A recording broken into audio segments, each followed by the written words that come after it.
मुंबईतील छत्रपती शिवाजी महाराज आंतरराष्ट्रीय विमानतळ उद्या 6 तास बंद राहणार। धावपट्ट्यांच्या दुरुस्तीकरता विमानतळ उद्या सकाळी 11 ते संध्याकाळी 5 वाजेपर्यंत बंद असणार।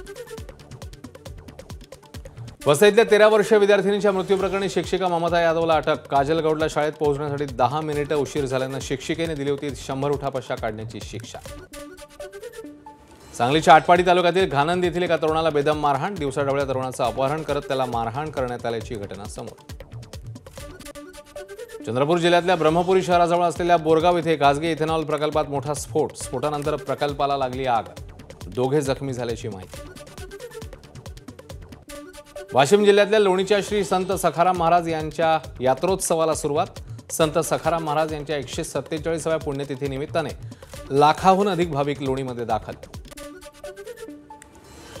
ज्येष्ठ लेखक डॉक्टर आनंद करंदीकर यांचं अल्पशा आजाराने निधन। सामाजिक, राजकीय, शैक्षणिक क्षेत्रासह विविध स्तरांवर करंदीकरांचं महत्त्वपूर्ण योगदान।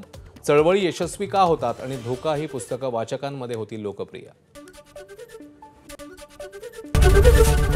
एबीपी माझा, उघडा डोळे बघा नीट।